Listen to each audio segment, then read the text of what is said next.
Okay, well, let's get started. I am so excited to be here with Anouk Poppers. My name is Lisa Kaplowitz. I am the co-founder and executive director of the Rutgers Center for Women in Business, where we remove barriers, build communities, and empower women with confidence and skills to succeed as leaders. And that is what we are going to do today. We are going to empower you to build your brand through the power of a strong online presence. We want to make this as interactive as possible, so please use the chat. We'll be monitoring it. Ask your questions. Feel free to comment, etc. We've got some polls to keep it interesting.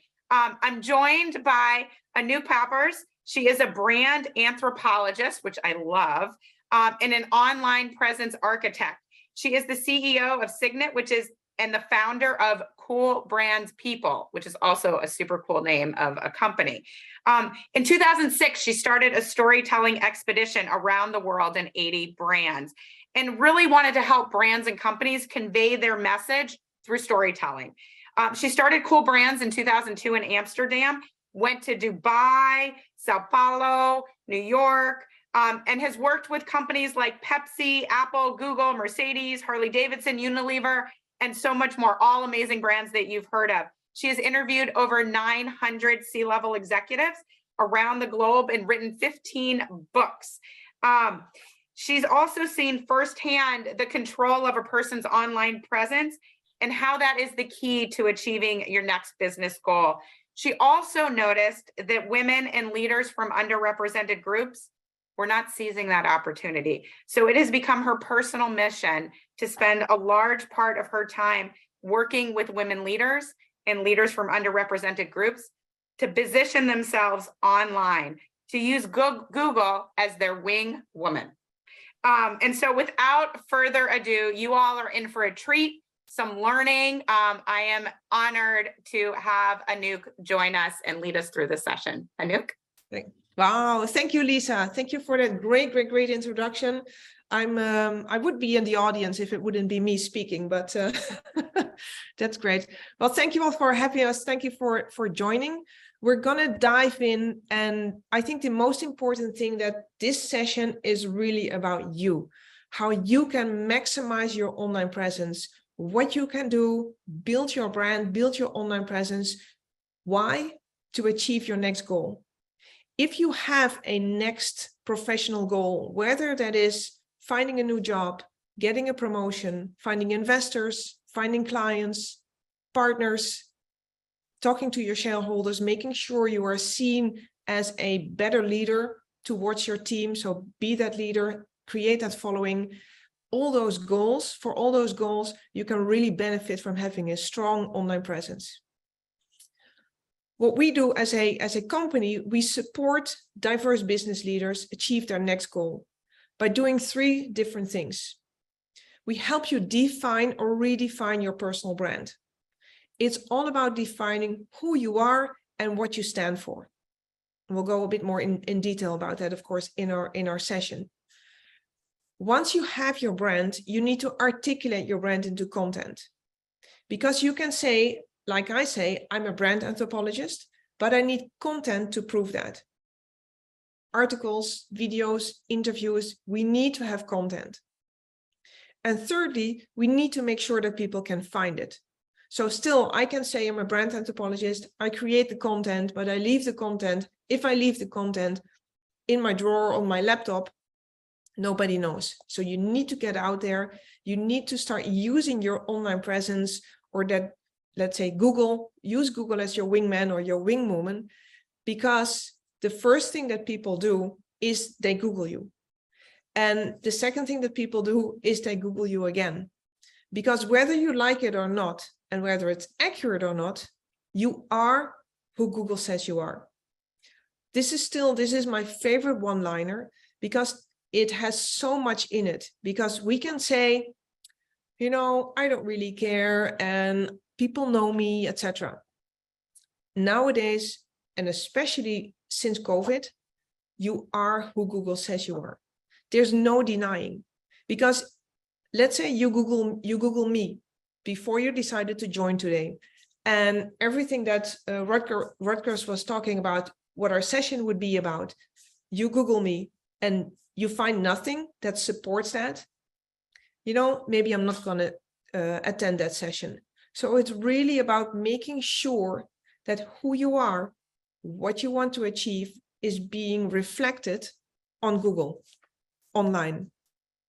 So in order to make this as interactive as we can, I would like to start by asking a few questions.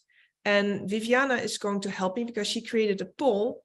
And the first question that I would like to ask you, and really would appreciate your everyone giving an answer, is if you Google yourself on a regular basis.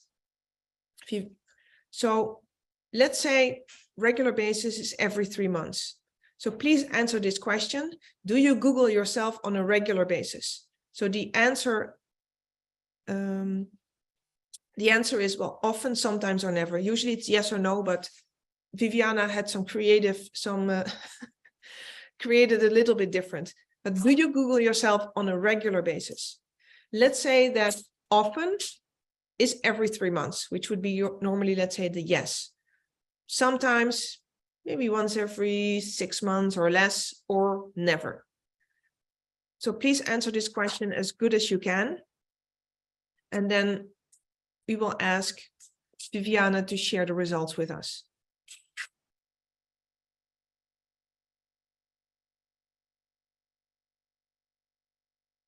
There we go. Ooh, 8% Googles themselves on a regular basis, often. 50% sometimes, and 42% never. Okay, well, this is an interesting one. So let's say that on average, maybe 20% of people Google themselves on a regular basis. Now, the second question is, do you Google others? Before you meet someone, after you met someone, before you decide to do business with someone, before you hire someone, before you go on a date, who Googles others? Waiting for Viviana to put up the second question. Do you Google others? Often, sometimes, never. So it's again, it's kind of yes, or it's more or less yes or no, but do you Google others on a regular basis?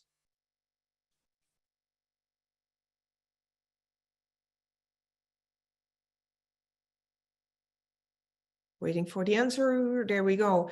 Okay, interesting. So 70% says often, 24% says sometimes, and 4% says never. So this is almost a reverse of the first one. So remember, 8% of us Googles ourselves on a regular basis. 71% Googles others on a regular basis. Understanding what this means is the following. Let's say I never Google or hardly ever Google myself, but I do know that almost all of you, or almost 3/4 of you, Google me. So this means that I have no idea what I look like online, but you are all looking at me and judging me and evaluating me and deciding yes or no to meet me or to do business with me based on something that I'm not aware of.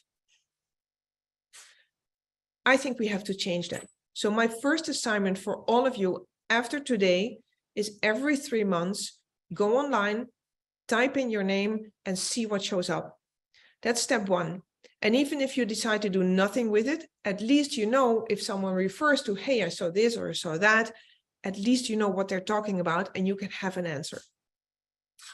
Because what happens, and that's the third question that I would like to ask you, is did you ever decide not to follow through with a relationship based on what you found or maybe didn't find online? So that's the third question. So have you ever decided not to follow up on a relationship based on what you found online? Yes, no, or not applicable? Please answer this question as good as you can as well.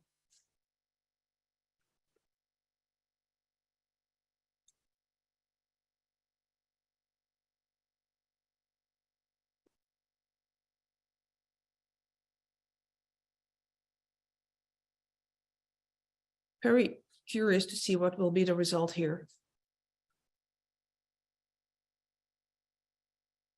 because I ask this question in every presentation or session that I do, and the results vary. Ooh, have you decided not to follow up on a relationship? 57% says yes. Wow. 22% says no. This is the highest we've had so far. What does this mean? I don't Google myself, so I don't know what I look like online. Lisa Googles me because that's what one does. And what she finds is not interesting because everything I said, let's say offline, it's not being aligned. She cannot find anything. So she decides not to follow through with our relationship. So she said, no, let's not do that session together for Rutgers. That's what happens.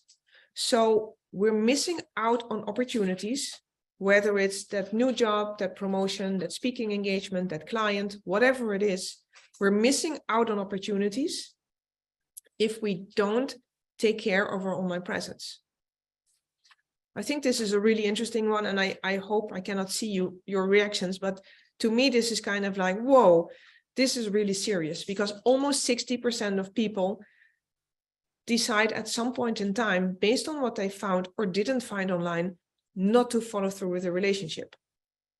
The upside is that if you do take care of your online presence, you make sure you're there, you're well positioned, you're well represented, it makes sure it helps you enable or it increases business opportunities or opportunities in general. Thank you, Viviana. Great. Okay, so before we go into how do we start and how do we build our online presence, I would like us to reflect a little bit on, let's say, critical mistakes that a lot of people make, and even senior executives, when it comes to their online presence. And the first one is, and this, I think this is the most important one, is that we do not focus on the future. Think of your LinkedIn, think of your resume, your bio, and think of many of the conversations that we have. They are about the past. This is where I studied. This is where I worked. This is where I lived. This is what I've done. Which is interesting, and it's great, and it's important, and it's your achievements. However, it's a given. If I talk to you about what I've done, you say, oh, well, thank you for sharing. Interesting. While if we shift gears and we focus on the future and we start talking about, this is what I believe, this is where I think my industry is going to, this is the value that I can add, this is what I think is going to happen, this is what I would like to achieve.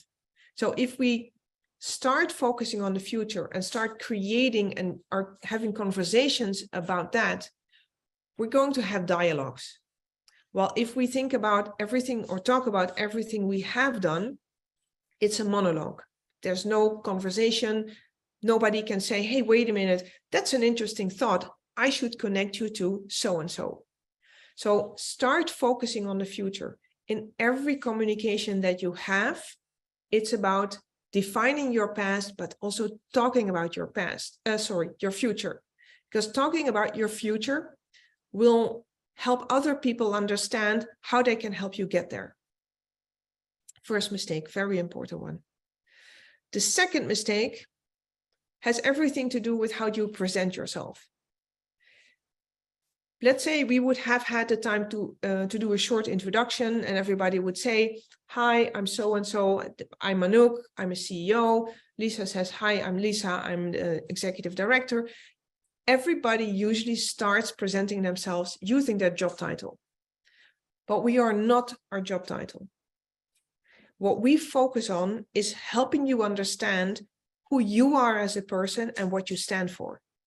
So that when you are presenting yourself, when you are, whether it's in a panel or in a business meeting or for a job interview, don't start with your job title. Do not identify yourself based on your job title. Your job title will change, but who you are and what you stand for won't. So make sure you start communicating about who you are and not your job title. The third mistake that a lot of people make is that they do not create content. And I'll go more in depth to that a bit later. But again, once we have defined our brand, we need to create content to support our brand, to articulate who we are, to articulate or to create the proof points that we actually are who we say that we are. Content is a big thing. It's a lot of people don't like it because it takes time. It's not your core business, etc. There's many reasons why we do not create content. And I kind of have listed 5 of them, which I'm going to share. And the first reason why a lot of people do not create content is because they say, I don't like to talk about myself. I'm very uncomfortable boasting about myself, talking about myself, putting my ego out there. It's just not how I was raised. Especially that's true for women and diverse leaders. There is a way to look at that differently. If you think about the people on the other side of the screen or the other side of the room, it's not about me talking about myself. It's about me helping those people understand who I am and why they should connect with me, why they should hire me, why they should work with me. So it's the moment you shift that mentality and you think about, okay, it's not about me, it's about helping those others. Usually that makes a big difference. There's another thing, and that's what we do with people we work with. It's something which we call third-party storytelling.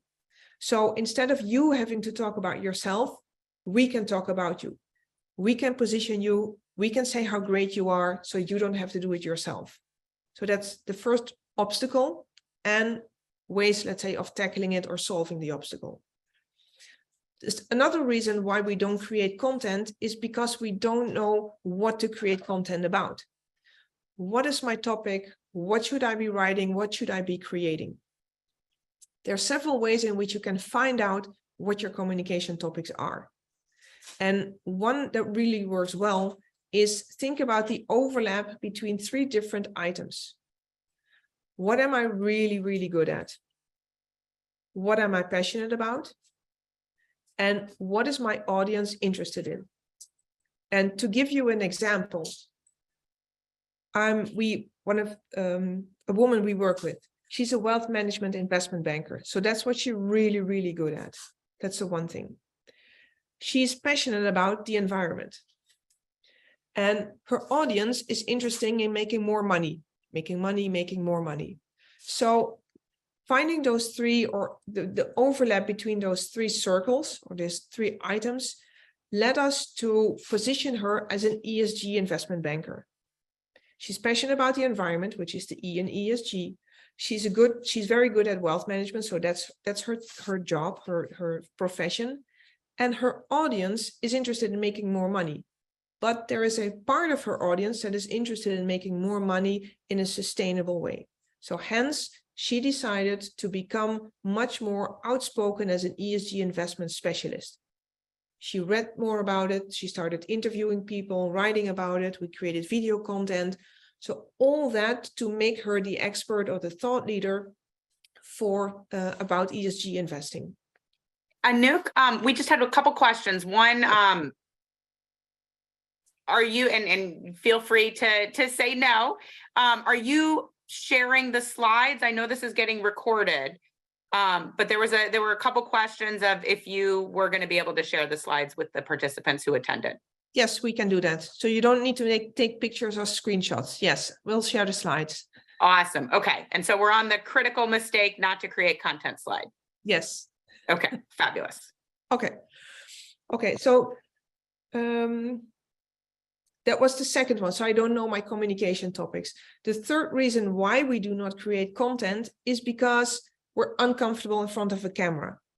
And the good thing nowadays, everybody has an iPhone, which is much less intimidating than let's say the big SLR cameras that we used to have.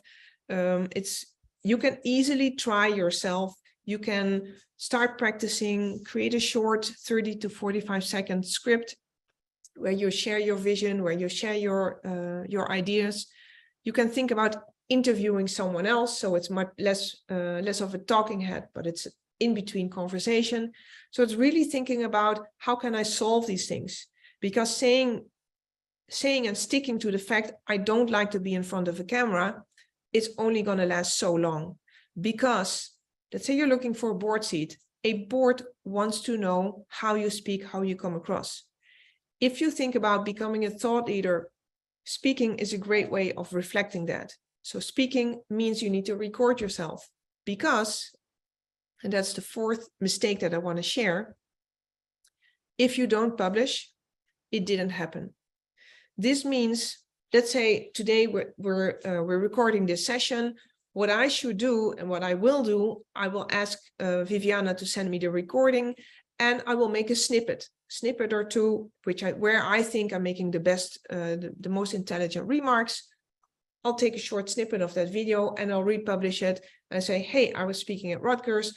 We had a great interactive conversation, and this is a snippet that I would like to share. Why is that important? Because then other people see that I'm speaking. So it's creating these proof points of your thought leadership, of your subject matter expertise. Sharing that makes a lot of sense. If you're having I did a in-person presentation 2 weeks ago in San Francisco. If I would not have recorded it, it would not have happened because it was only there at that moment with that audience. But since I recorded it and I can share it on my LinkedIn, on my online platforms, suddenly I reach a much bigger audience, and it's staying there. There are more mistakes, but I thought 4 would be enough for today. So let's go into how do we do this? Where do we start if I want to have a strong online presence? We created a roadmap with 6 milestones, and I'm going to take you through the different milestones so you get an idea of where you start and where you end and what you have to do. We can help you with this roadmap, but there's a lot of things that you can do on your own if you have the time, if you know how to write, because that was another obstacle when it comes to content creation. We can support you with everything, but again, these are the steps that you should take. Starting with the online assessment, and that's kind of based on the questions that I asked, because most of you don't Google yourself on a regular basis. So how does it work? What do I look at? So you type in your name and you see what shows up. And then you ask yourself these 4 questions. Looking at these 10 results on the first page, how many of those are me? How many of these are relevant? And relevant being, is it supporting my next goal? Is the content current, or is it from 2017? And the most important overall question, will this help me achieve my next goal? Am I positioned in the right way to go to that next level? When you look at an online assessment, it's not just about that first page with the all results or the written results. It's also about images and video. That's where people look at as well. So you want to make sure at the images that it's not just your own, that one LinkedIn profile picture. You want to make sure there's more pictures of you in action, speaking in front of a group, whatever, with interesting quotes next to it. It has to be relevant. It has to be sure that it's you. Also, look at videos. We look at videos. So people do not just Google you, they also YouTube you. Make sure there's some video content out there about you where people can understand, again, what you stand for. And I want to share 2 examples of pictures. So this is a great picture. It's a profile picture, no comment whatsoever. But this picture, same person, now she's sitting here giving a presentation or being part of a panel. She's speaking, the other panelists are looking at her. It's being supported by Deloitte and Salesforce. So this picture compared to this one, this is a profile picture, perfect. This one shows you that she's a thought leader. She knows what she's talking about. She's high level. So think about, if you have these kinds of pictures, make sure that you start using them. The second milestone is personal branding. And personal branding can be done in many different ways. You can work for years on your personal brand. We created a methodology based on working with women in leadership, who have no time, would like to get it done yesterday. So our methodology of building your personal brand is very pragmatic. It's focused on defining the 6 dimensions of the brand you. Your positioning statement. How do you want to be positioned? How do you want people to see you? Your key differentiators. What do people need to know about you before they meet you? But also your next goal. You have to clearly define your next goal. Find out who your target audience is, because that will help you define your communication topics as well as the tone of voice. Because when you're looking for investors, your tone of voice and the content that you'll be creating is very different than when you're looking for a board seat. To share some examples with you for women for whom we did create their personal brand, we have, for example, Velma. She's a creator of pioneering ideas. She's a very smart woman. She's a PhD, so she's academic, and she said, I need to reposition myself because I'm looking for boards, I'm looking for consulting work, and that audience is not interested in academic content. It's too difficult. They're not going to read it. Her background in supply chain, her background in sustainability, STEM, her personal background, all made it really interesting made it clear to us that she's a creative pioneering idea. She's at the forefront of new developments, etc. Another example is Alex Morehouse. She's a mission-driven collaborator. She is an ESG and risk influencer. So it's all about finding those differentiators and descriptors that make you stand out, and again, are not your job title. So this positioning statement, you can use this in your bio, in your resume, on your LinkedIn, when you present yourself, on your business card, because it's conversation starters. Because if someone says, hey, I'm a strategic health trailblazer, what does it mean? Tell me more. How does it work? Anouk, we had a question, which is actually really interesting. Okay. What if you're concerned about privacy and you don't want to have an online presence? Are you going to talk? Is now a good time to talk about it, or do you want to table that? Sure. Yeah, no, that's always a good time to talk about. There's a big difference between personal and private.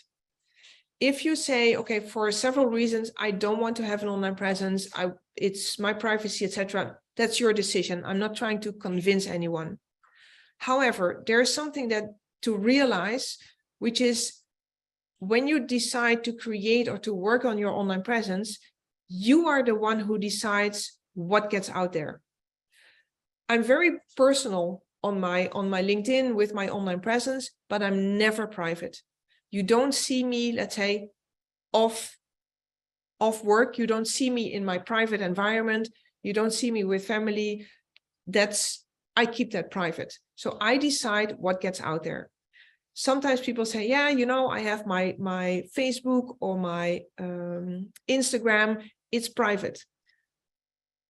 That's not really private, because everything you put online is potentially public. I mean, you can say, I have my Instagram private, I post a picture of myself, and then Lisa says, oh, great picture. And without her doing anything on purpose, she might share it or whatever, and out there is your picture. It all depends. If you say, I have an issue, or there is something and I don't want to be online. I was talking earlier this week to a woman who lives in Colombia, and she said that because of the fact of her living in Colombia, she decided not to have an online presence because she was afraid, she might get kidnapped or whatever. I think that's a good reason not to build an online presence, but it just depends on, let's say, what your reason is. The downside is that if you don't create or control your online presence, others might. And then you run the risk that you're being presented online in the wrong way. But again, I think it's everyone's personal decision to have or to not have an online presence. Having an online presence does not mean you need to be on social media all the time. Our focus is really, we do work with LinkedIn because LinkedIn is a business social media, and people will look for you there, corp or business people. The other social media we don't focus on. We focus on building a lasting online presence, which really supports your personal reputation. So it's different. So you don't need to be out there all the time and engaging and interacting, etc. So I hope that kind of gives a little bit insight into the question. Yeah, along those same lines, Anouk, what if somebody else has your same name or a name close to it? Like, for example, there's Elisa Kaplowitz, who is at the forefront of the COVID support effort and vaccination effort in DC, who I've ended up connecting with, but I haven't taken a science class in 30 years. So I don't necessarily want to be confused with her because we have different professional areas. Yeah. How do I control that? Yeah, there are several ways of doing that. And one is if you have a middle initial or middle name, that might be a way to distinguish yourself from her. A great example is that we work with one of our clients. His name is Kevin Hart, and he's not the actor. So when we started, he said, you know, we can try, but you know, it's Kevin Hart, but he has a middle initial L. So when you Google now Kevin L. Hart, you find our client. And how do people know that they should not go for Kevin Hart, but Kevin L. Hart or Lisa M. Kaplowitz or whatever your middle initial and middle name might be? It's because you start communicating that. So you change your signature, you change in your LinkedIn, you start going through life with your middle name or middle initial. If you don't have that, you can use a strong positioning statement. So in my case, my name is Anouk Pappers. I don't have any name competition, but if I would, I communicate everywhere that I'm a brand anthropologist. So let's say you Google me and you Google just my name, and there is lots of other people, or there's someone else who has the same name. By now, because I communicate brand anthropologist over and over, you will know if you don't find me by just Googling my name, you add my positioning statement, and then you will find me. So it's using middle initial, middle name, strong positioning statement, and then making sure that you communicate that so that people will know how to Google you.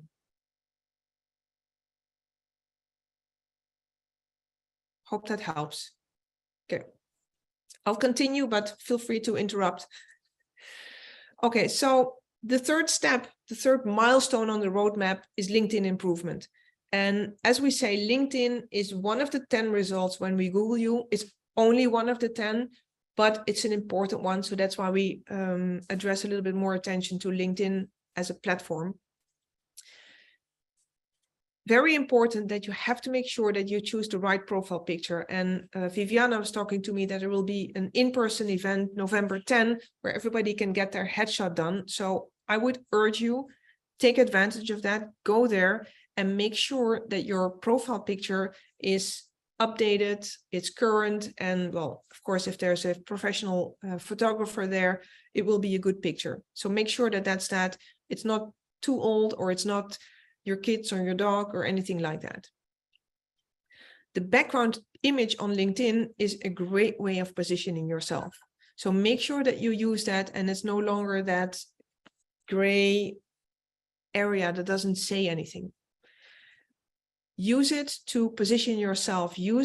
Create a picture or use a picture that adds value to your personal brand. Your headline, make sure that your headline is more than just your job title. Remember, we talked about you're not your job title.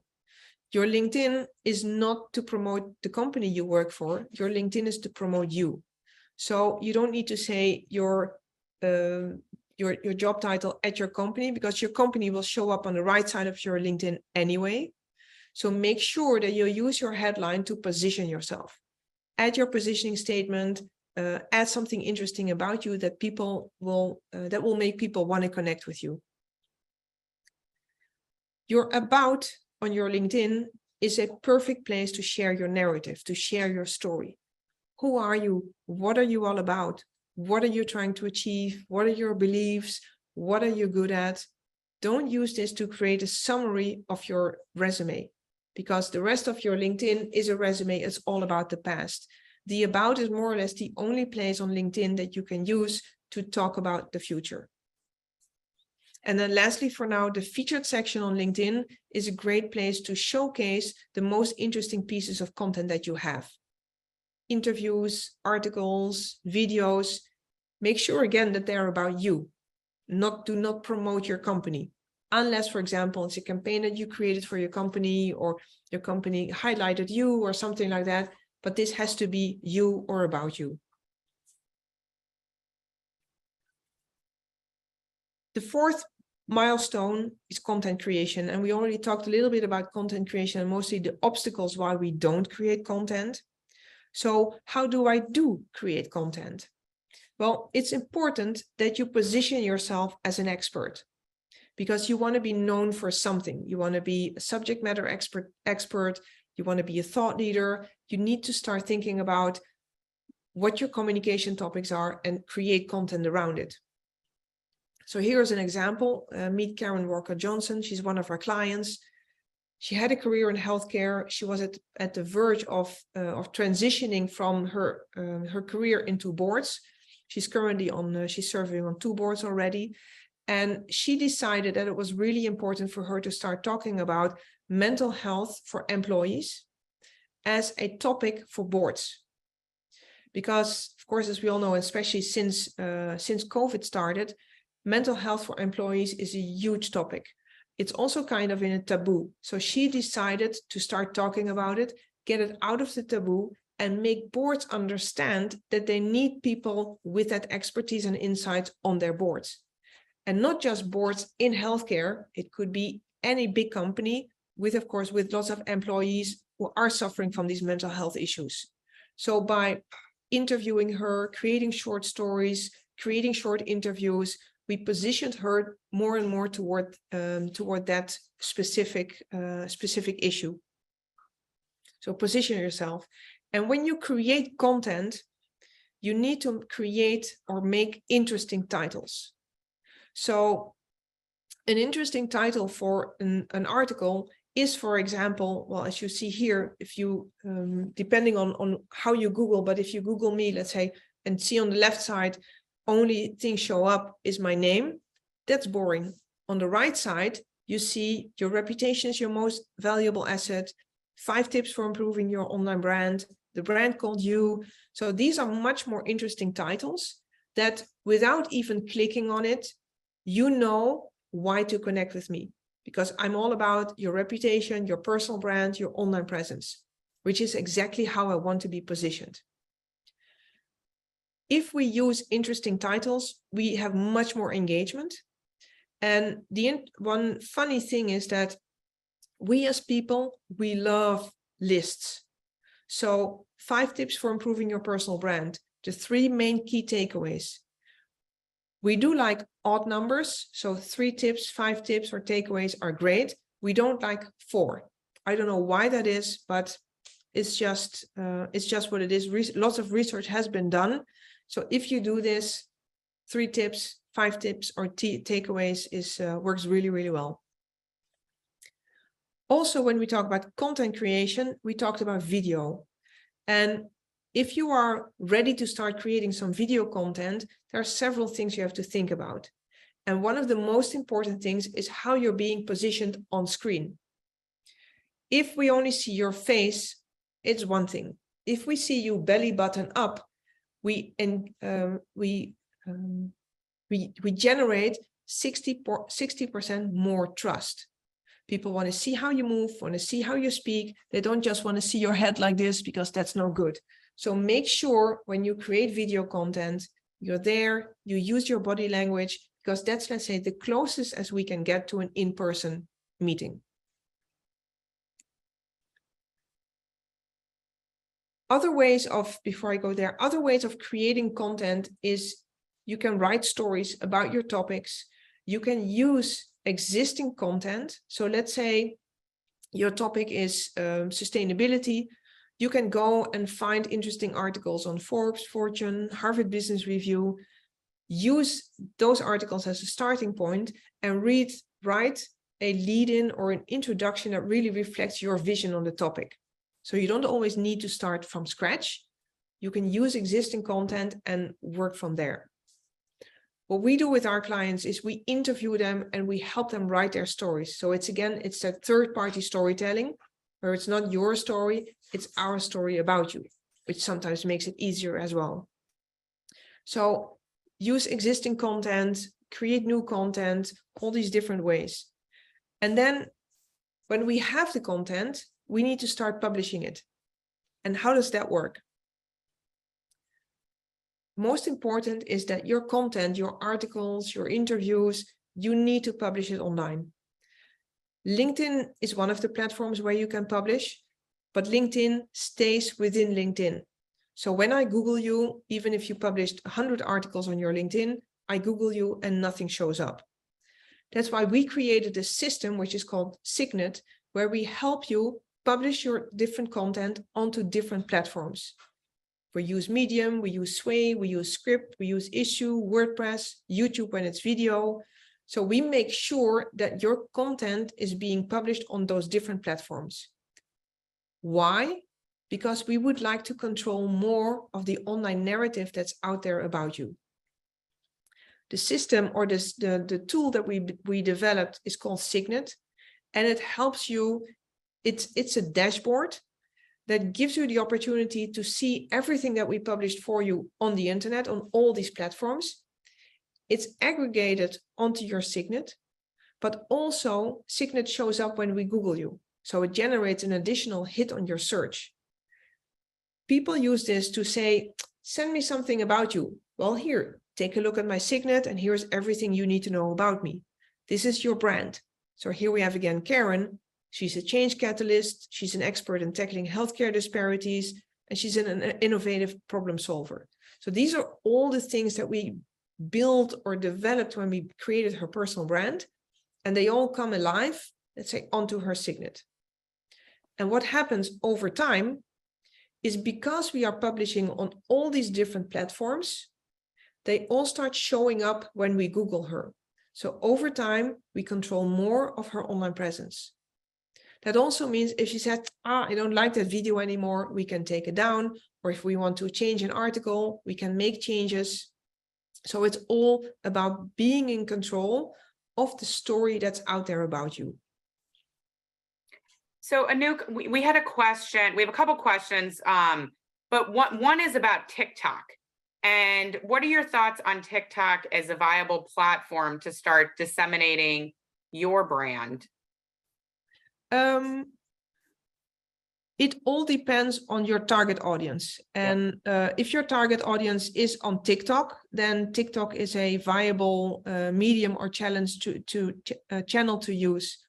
What we are seeing is, with, let's say, 95% of people we work with, it's all professionals. So they are really using LinkedIn. Some are using Twitter. Well, a very, very small percentage uses Instagram, because the target audiences that are on those other social media are not the target audiences that our clients are interested in. But again, if your audience is on TikTok, then I think it's a great place to be. Thanks, Anouk. I know we only have about 10 more minutes left, but this has been phenomenal. Okay, cool. I'm almost ready, because you see, this is milestone 6, 6 of 6.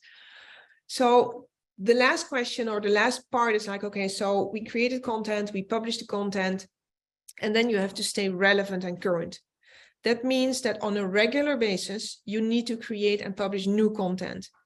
And whether that is every month, every 2 months, every 3 months, that depends on how easy it is for you to create content.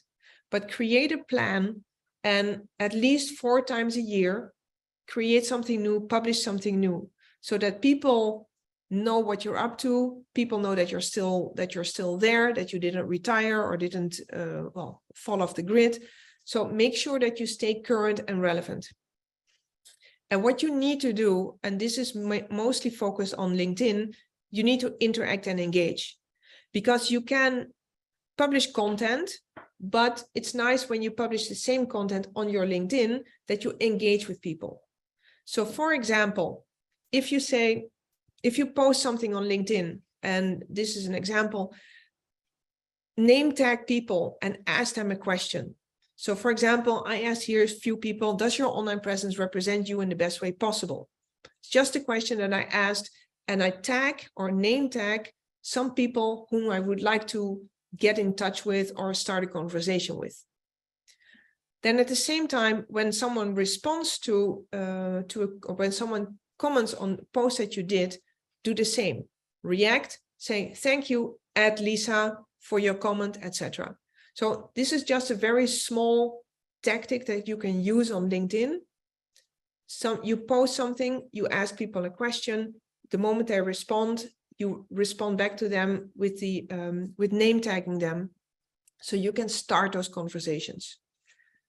We're all very busy, so even if you have only 15 minutes a week to spend on LinkedIn, do that and do it intentionally. Find the people that are relevant for you, and let's say spend less time with the people that are not relevant for you to help you achieve that next goal. You can still like their comments or whatever it is, but really find out who are the interesting people to connect with, and focus your time and energy there. So going forward, several scenarios. You might say, hey, wait a minute, I'm doing all these things, so you're all set. So I would say, keep up the good work. You might also say, hey, I really need some support with my brand, with content, with building my online presence. Or you might say, I have some specific questions. I know that I want to do something with my brand or my online presence, but I just need a little bit more. What I would like to offer you is a 20-minute discussion. So here's my email address, anouk@signet.com. If you want to take advantage of that, send me an email. We'll find a time and we can talk about how we can help you build your brand, your online presence, so you can actually achieve your next business goal. And I'm sure when we're going to share the recording and the slides, then Viviana will also share my email address once more. And I think, yes, any questions, any additional questions? Anouk, this was phenomenal. Thank you. I have a couple questions for our audience here. One, and we didn't have this as a chat. Viviana, can you tee up the poll? I want to know how many of you, do you feel more in control of your online presence or know how to do it? And this was not a poll question, but I thought of it because I'm very transparent. I did it during this session. How many of you actually, you can put it in the chat, how many of you Googled yourself while Anouk was talking and were like, oh crap, or oh good? Did you do that or not? I think that's really interesting. We have some other questions we didn't have a chance to talk through here. I want to let the poll go for a little bit. Do you feel more in control of your online presence? One of the questions as folks are filling this out right now that folks asked Anouk was, do you need to get permission from folks before you tag them? And I kind of think it depends, but would love to hear your take on that. Yeah, you don't need permission, but usually it's let's say you and I have done a panel together, then it's very nice if I tag you in the results or in the key takeaways. You can tag people. It's not what happens if you tag someone, you get a notification that you got tagged.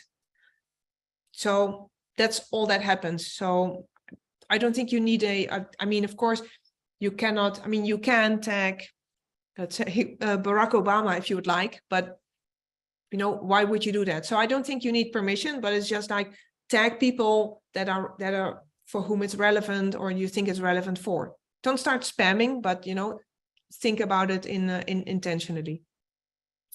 Yeah, I think that makes a lot of sense. And if you're sharing their content, they'd love to be tagged. If you're trying to do more social climbing, probably not so good, and you're positioning them as your BFF. Yeah. This was phenomenal. And if 75% of folks said, 95 either they got it or even better. So that is phenomenal. Great. And I think the folks who don't feel more in control know they have some homework to do. And that's part of the reason why we don't feel in control. Can we go to just the wrap up here right now? We also alluded, Anouk said, we want to contact her. So I think that's great. We have her email or her contact info here. She is phenomenal. Is offering up some sessions, and then probably money well spent to hire her to help if you need it. Can you go to the next slide? I just want to thank all of our partners and sponsors as well. We couldn't do this without all of them, so that's great. And then the next slide, if you want to see more content like this, please feel free to support the center. We are also putting in the link our next event, Headshots and Happy Hour, that Anouk alluded to. It's going to be at Sherman and Sterling's offices in New York on November 10th. It's hosted by our associate board, so will be a great way to meet some like-minded folk. And it's open to everybody, male, female, etc. So with that, I want to wish you all a fabulous weekend. Anouk, it has been an honor and a pleasure, and I have learned a lot, which I love. Good. So thank you very much. You're welcome. Thank you again for having me, and wishing everybody a great weekend, and we'll be in touch. Thanks so much. Okay. Bye-bye.